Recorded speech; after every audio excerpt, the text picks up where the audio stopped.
All right. Hey, welcome everyone to this new episode of Golf Alara podcast. I'm really excited for our guest today. Is the man himself. Tom is joining me for a discussion on the news and the status of world golf at the time being.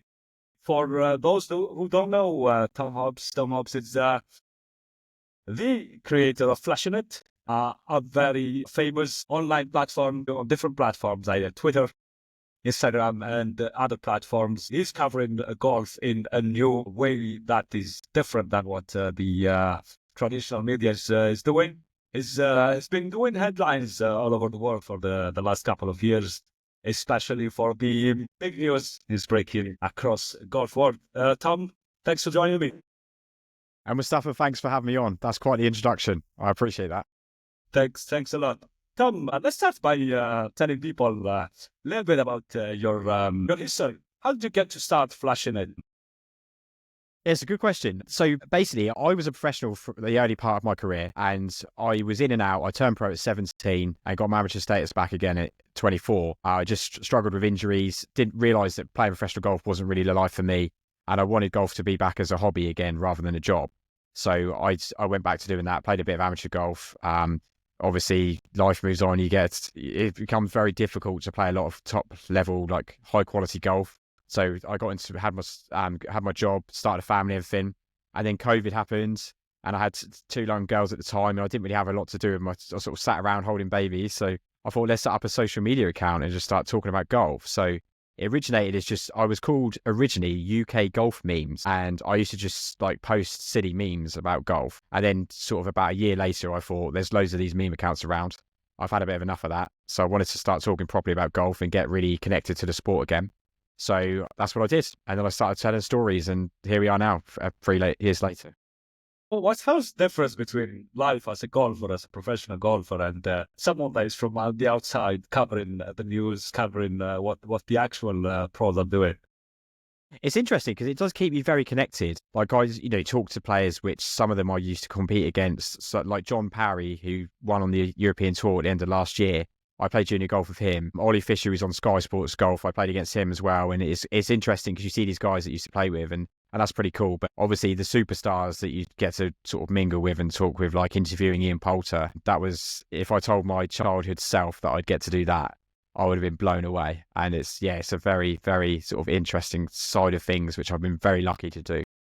Very well. And in terms of covering golf generally, from what I remember following you since the early days, You have, you yes. exploded. You exploded basically when LIV Golf happened, and we started covering LIV Golf, and actually get quite backlash back then from people not agreeing with your opinions. So how did you start covering the golf the way you cover it? You cover most of the tours in terms of the news, and you have you have broken many news in terms of either signing for lives or news that of tournaments in the world golf. How about let's get to that point.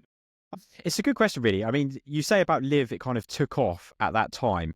And I think I was very lucky that came about in the golf world, because I was an alternate voice where a lot of people are very concerned about their sort of financial situation involved with their media coverage. And they were thinking, well, I have to sort of play this by the way in which the established tours want me to play this. And, without I'm not going to throw any accusations at anybody, but they very clearly didn't want LIV to fail because it wasn't the way their sort of jobs were aligned, if you know what I mean. Like they're a PGA Tour partner, or they have partners, financial partners that are involved with the PGA Tour.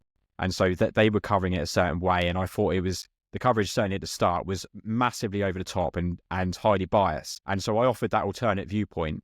And I think that took off with fans because they could see that, oh, well, this guy is actually giving the other side to it, and why there is positives involved with LIV, because of course there was. And I spent the first year, I don't think I put any, in the first year, I really don't think I said anything negative about LIV at all, because I didn't need to, because everyone else was doing it. So I just felt I'll just defend this and give the other side, and that's how it really took off. But then you start to get into sort of, what you're talking about with the John Rahm story, which I broke in 2023, which was probably the biggest news story of the year. And I was 2-3 weeks ahead of the established press. And that's just purely down to the contacts I have within the game and the players, which I talk to quite regularly. You end up like speaking to these influential people. They give you clues to things that are happening. And so you pick up on that and then you start digging and asking more questions. And then eventually you get the story and then you back it up via multiple sources. And then it becomes like, well, this is actually true. This is definitely happening. And so you post it and it leaves everyone else sort of running around going, well, is this happening? Is this not happening? Why is this guy from Southampton know? No one knows who he is. How does he know this story? And it was really good fun. No, it was really that week was really fun. It's because most of the media in the world started picking up on that on your story. A lot then obviously didn't, give the story to you as the one who broke it. Although you were the one who broke the story, definitely. Besides, the media have their own way of covering the golf. We're covering it from a little bit different angle. Either you're on global level or us here on the golf in the Arab world. What stands me is that most people are not open to different point of views, right? Everyone would have different point of views on something, right? Especially on Twitter.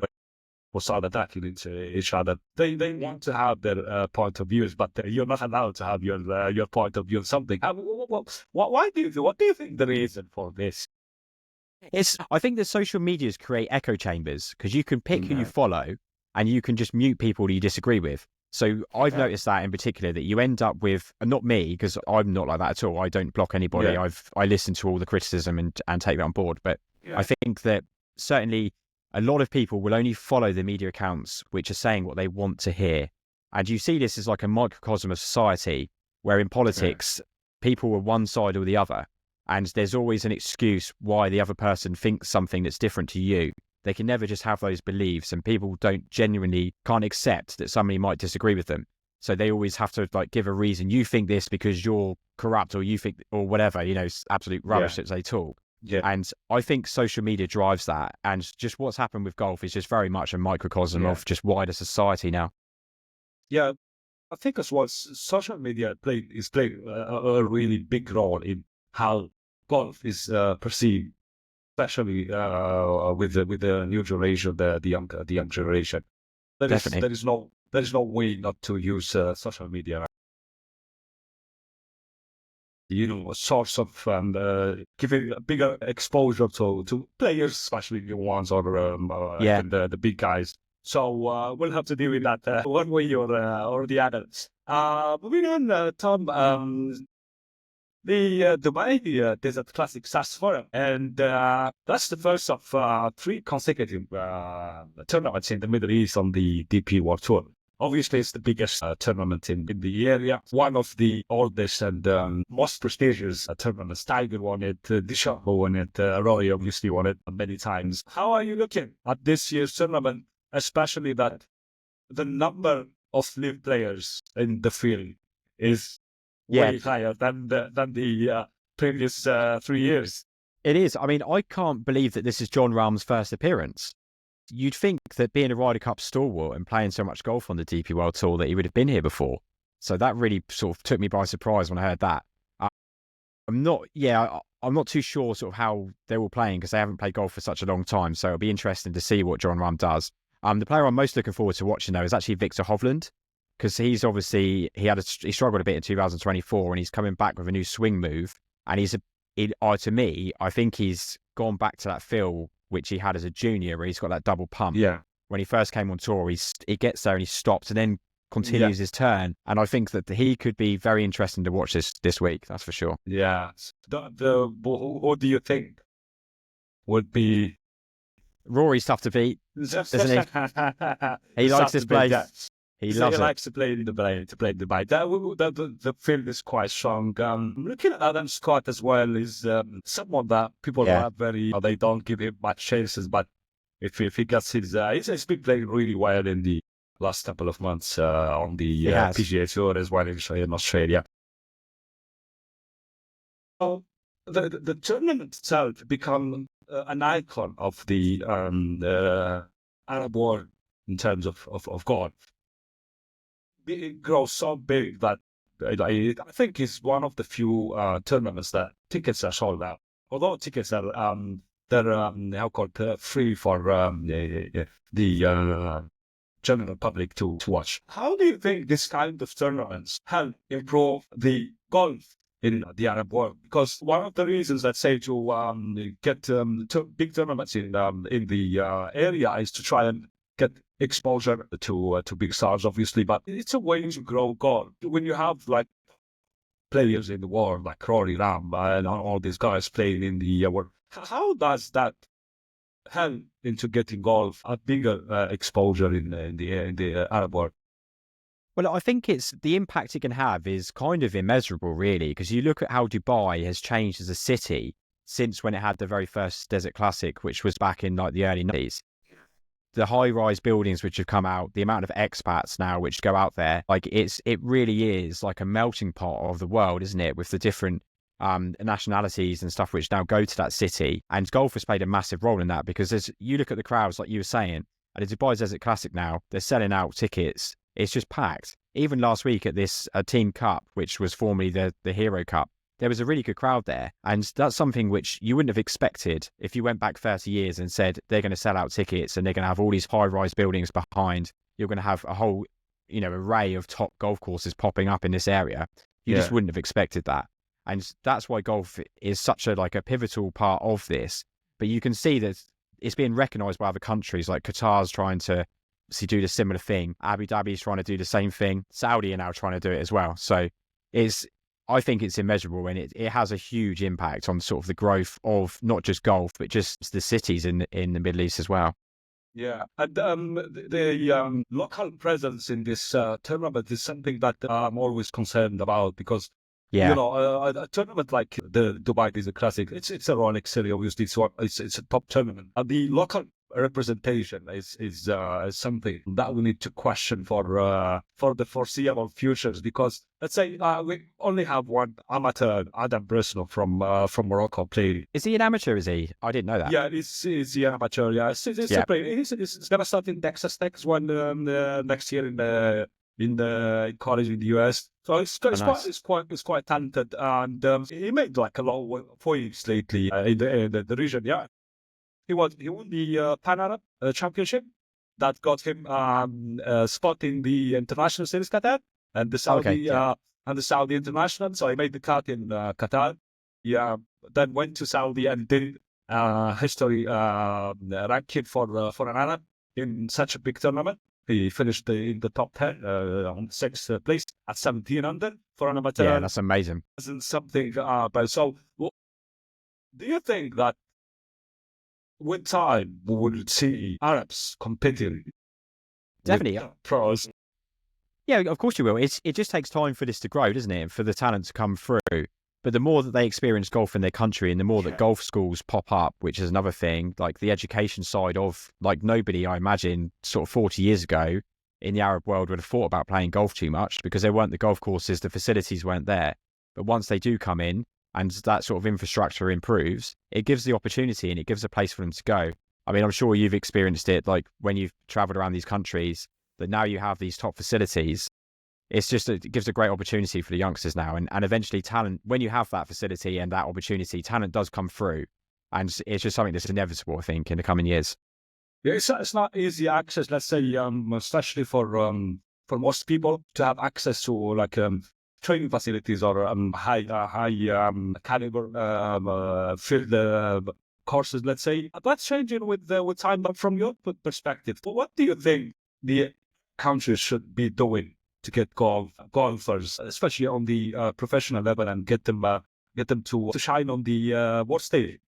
Yeah, which, I mean, at the start, it's just to get kids into the game, because the more kids you have, the more talent pool there is, and the more they drive each other on. And competition is a good thing, and then it breeds these top players. But for the players that you have now, I mean, you see it a bit in the International Series event on the Asian Tour. They always invite some local pros to come and play, and that's kind of what you need, isn't it? I don't know. Obviously, this week's a big field on the DP World Tour, so there's only one guy from the area that's playing. That's Adam. But next week, is there more? Because it starts at Haima next week. We'll have obviously the different will have more Arabs in there. It will, so that's good news. Yeah, and that's what they need. It's just opportunities to go and play against the top guys, and then they see how their game stacks up. And if it's not good enough, then they realise that they have to improve, and the areas they need to improve, they learn from that experience of playing against other top pros. Yeah. Well, they've even brought a lot of pros. I remember I brought was coaching some young talent in UAE. Maybe the downside of this tournament is that you have local players, other players play, but they might perform in. Few of them make cuts, let's say, and play the weekend. They're not really getting much more chances. Yeah, so you have to when you get a chance, you have to grab it. And you do absolutely something like what Adam did. On the bright side, let's say the ladies are doing quite well. Which one on the LAT? I was even talking lately with Maha, and she voiced the need of having an Arab winning big tournaments. That definitely changes how golf is perceived in the area. The European Tour was playing Morocco lately some years ago before the Trophy Hassan. Yes, and now it became the Champions Tour.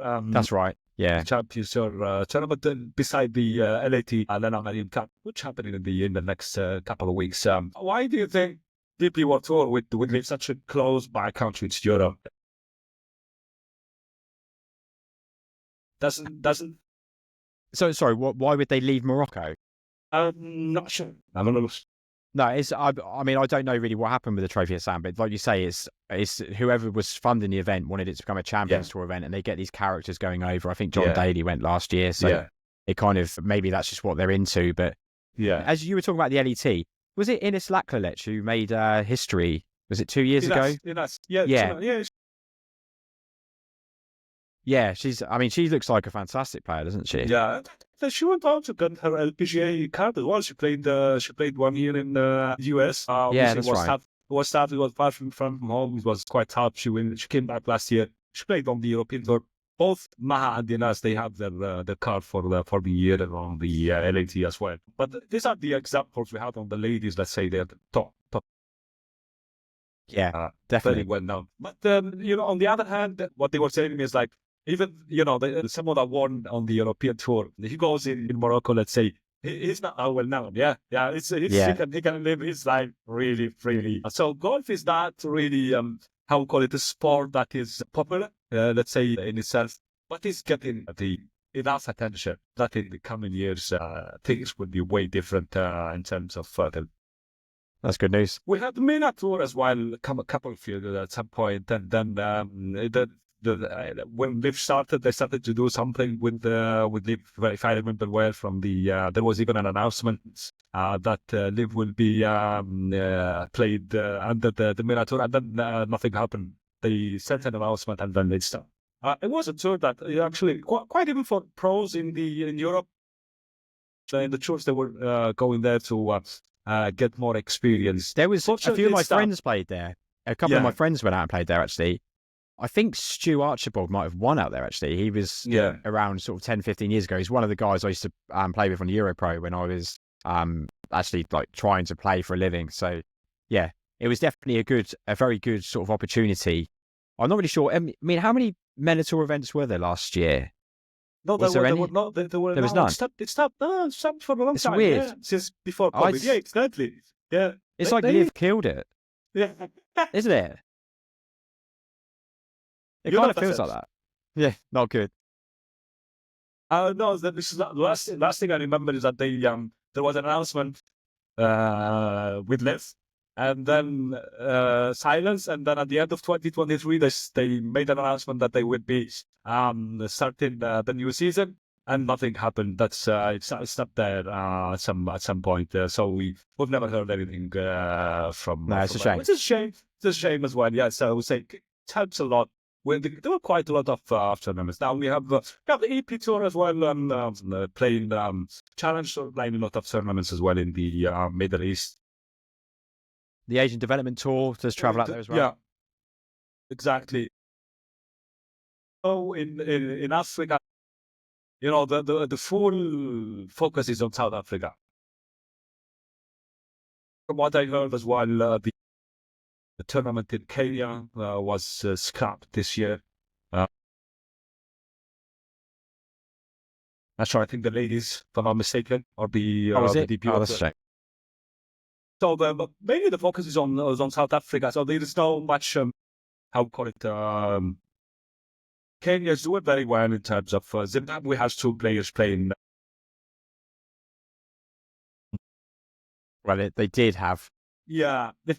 So there's quite talent. I mean, how can we get to a level where there is attention and there are people interested in getting golf improved in this area of the world, especially after LIV came into play. Yeah, I mean, I think they're doing it, aren't they? It's just having events out there and just sort of the money's been invested. It just takes time, but yeah, I think they are getting there.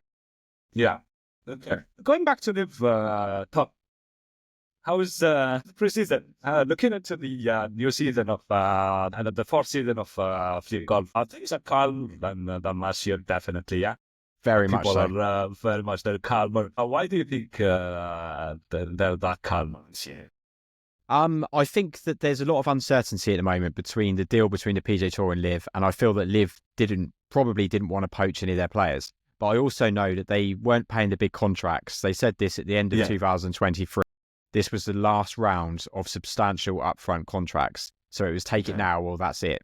So John Rahm took it, Tyrrell Hatton took it, Adrian Meronk took it. But this year they weren't doing that, and the teams had to fund themselves.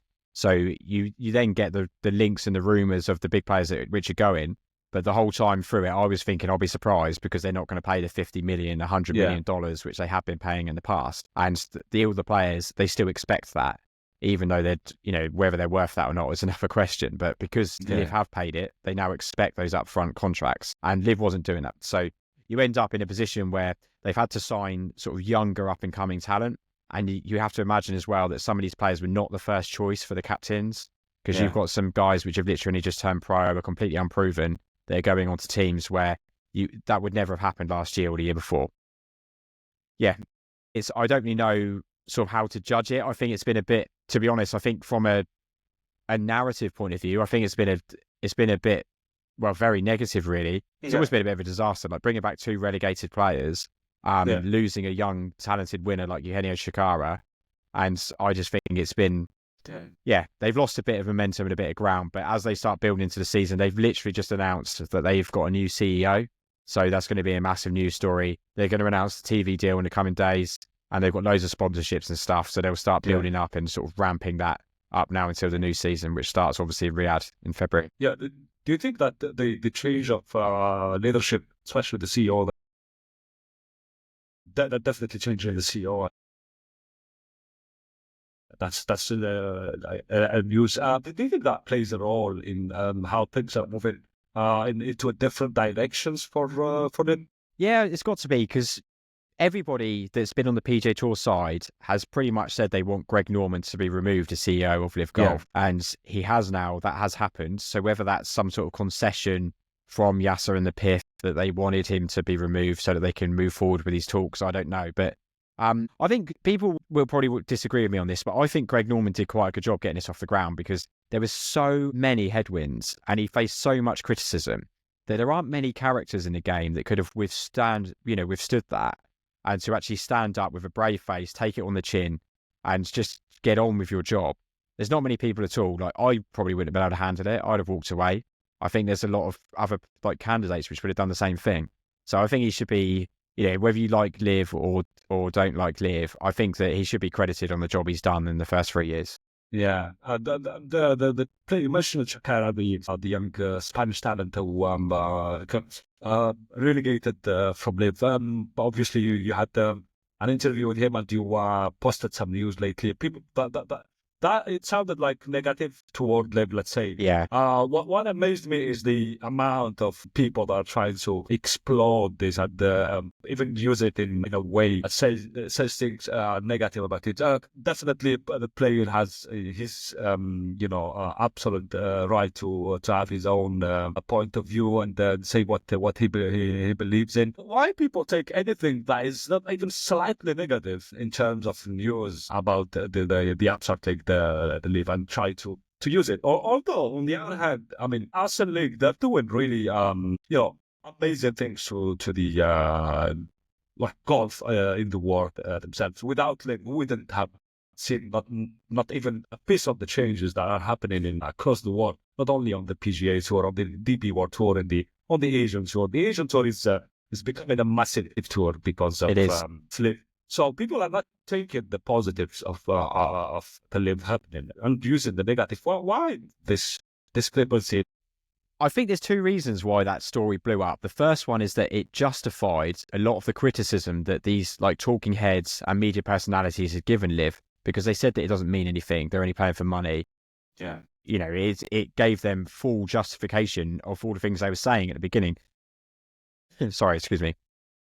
But the second time as well is what I was saying earlier about the financial aspect of all of these media companies. They have to worry about their bottom line, and the majority of their partners are tied to the PGA Tour. And this doesn't make them corrupt like some people accuse them of it. But of course, they're going to be conscious of keeping those sponsors happy, because that's how they pay the bills. And that's why I've been like probably the most prominent voice that's been talking about the positive side of LIV. And that's part of why we've connected is the fact that there is so many positive things that LIV is doing, but people haven't been able to see that because they don't want to talk about that, because it affects their bottom line and the profit margins. Whereas I don't have to worry about any financial interests, so I can just say it how I see it.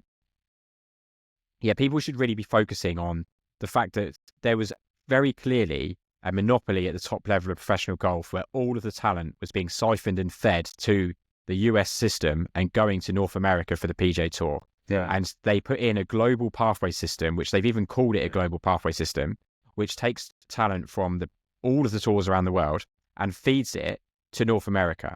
So that sucks for everyone else. That sucks for anyone that's in a time zone which doesn't fit with the North American time zone. It sucks for any young kids that want to see like their homegrown heroes play at home. It was virtually impossible for that to happen. And LIV has come along and it's disrupted that.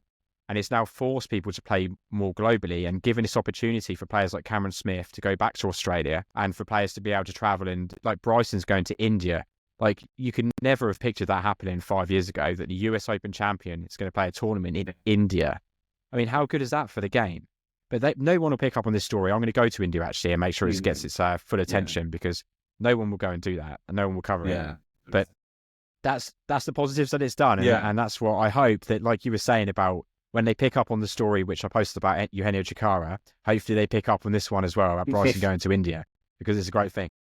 Yeah, as you mentioned, like the TFL in India, the course is amazing, absolutely a fantastic course. Be playing that, and they've got themselves like a world-class field for the international series. That wouldn't have happened definitely without LIV. How is the new season looking for you? What are you looking forward to? I'm looking forward to a few things. I'm looking forward to them going to Korea. I think with the young player they've just signed, that Yubin Jang to the Ironheads, he looks like a real good prospect. And I've been following his career as he came up. Last year on the Korean PGA Tour, he won twice. He had like 9 top 10s. He led the scoring average, the driving distance. He won Player of the Year. He won the money list. Like, he's a really good player. And for him and obviously Kevin Na, Danny Lee to go to Korea and to play in front of a home crowd, I think it's going to be something special. So I'm really looking forward to that.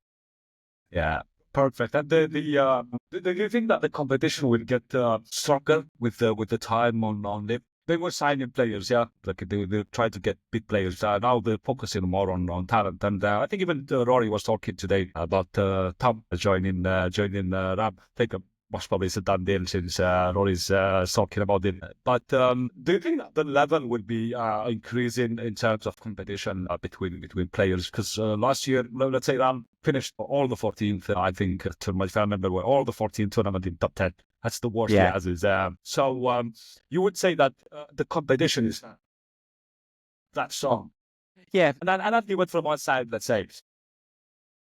Yeah, I agree with what you're saying there. And a lot of it was the depth. It wasn't there. But what they have done this year is pretty much every team has improved, maybe with the exception of Fireballs, because we don't know how good Lewis Mestapha will be. And Eugenio Chacarra was a previous winner. So there's potential that might not work out. But every other team has strengthened. And I think that will only increase that sort of the talent at the bottom end. And what it does is it makes everybody else get better.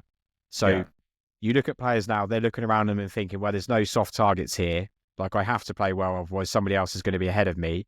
And hopefully it leads to them getting better and improving. But also, now that the sort of the off the course drama is dying down, I think that players will start to play better now anyway, because their mind is now focused back on golf instead of what was happening away from the golf course. So I think they'll all start to improve naturally because of that.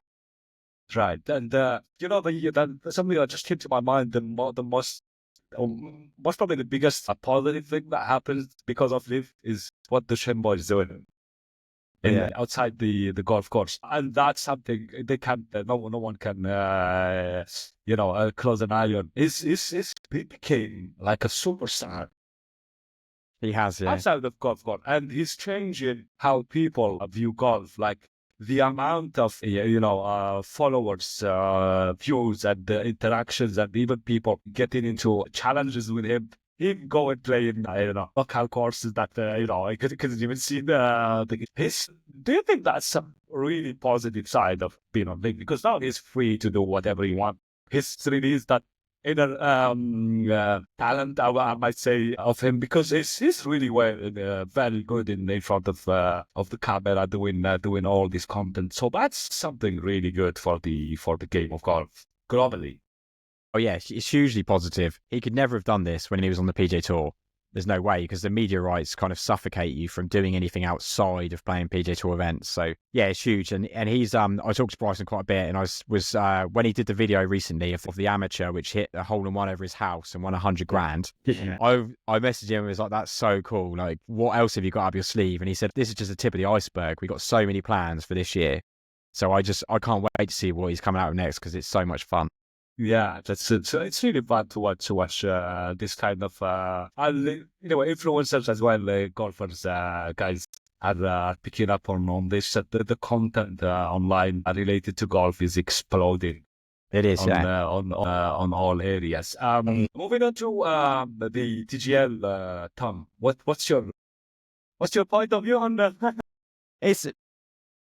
I'm going to be honest, I didn't have any interest in watching it at all. Like, people have been going on about it. It's been hyped massively by influencers online, and I don't even like playing simulated golf, so I definitely didn't want to watch someone do it. But I eventually did get around to watching the first episode and the first match over the weekend, and I thought it was okay. I wasn't massively into it. I didn't think it was that captivating, and I watched it last night, and I was just like, this sucks.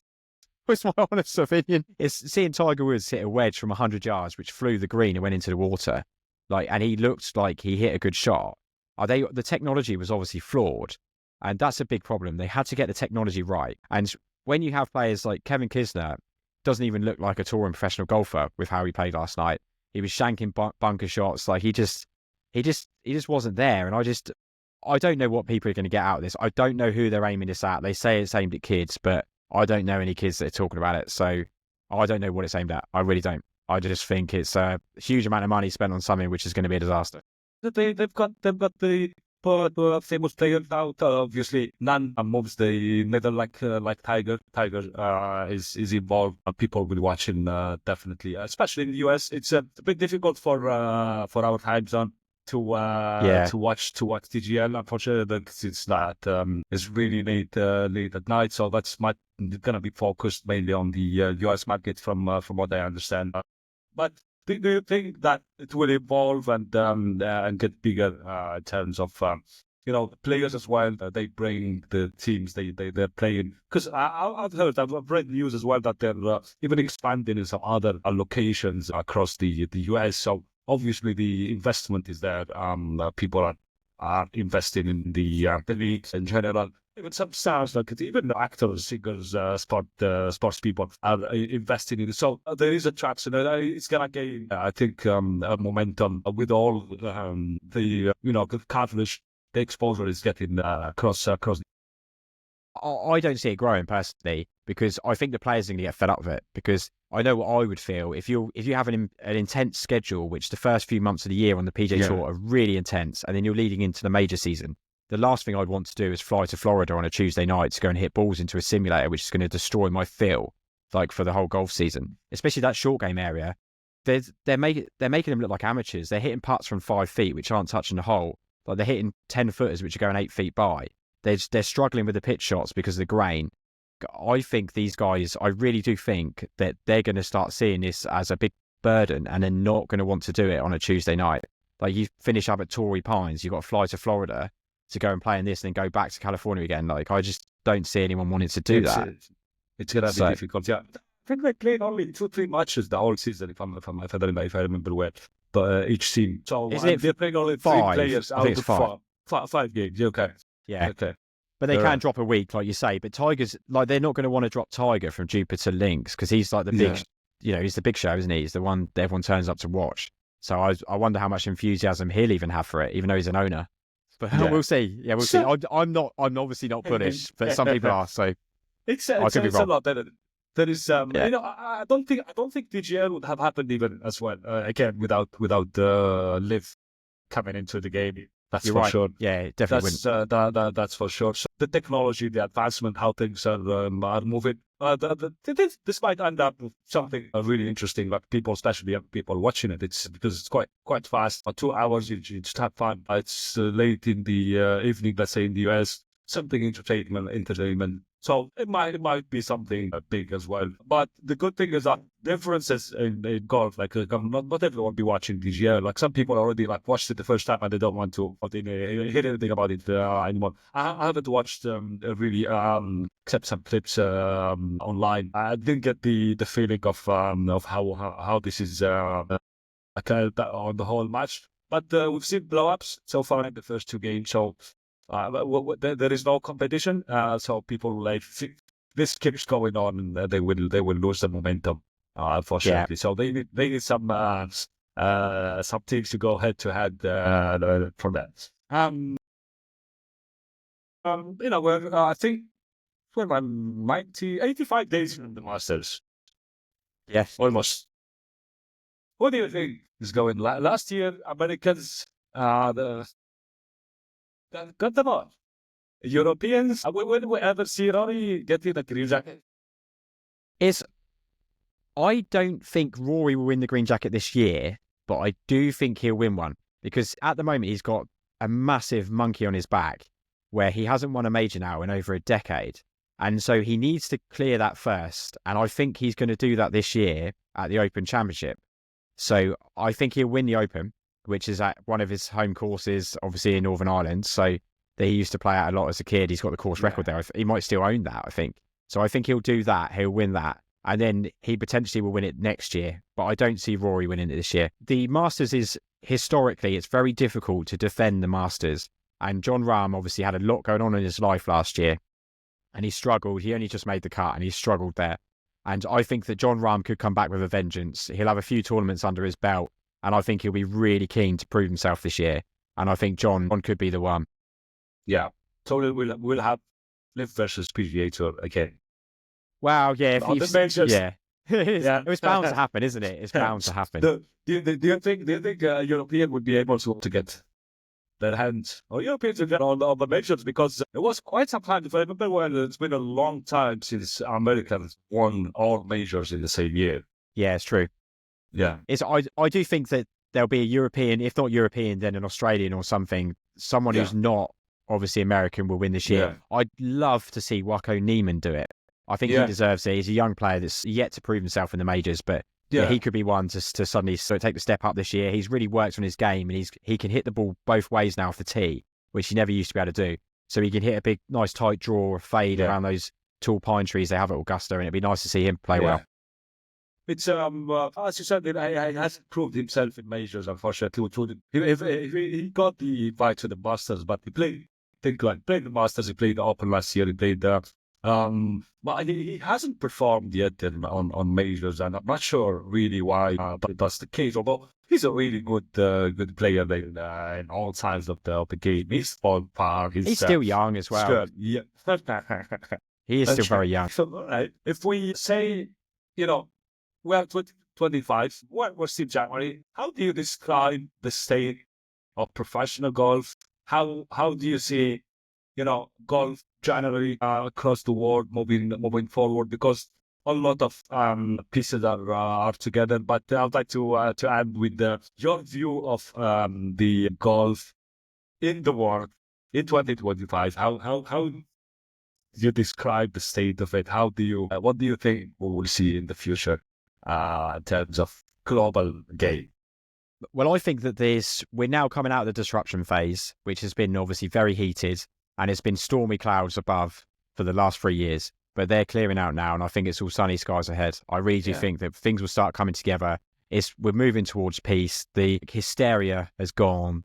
The bad feeling and bad blood seems to have gone.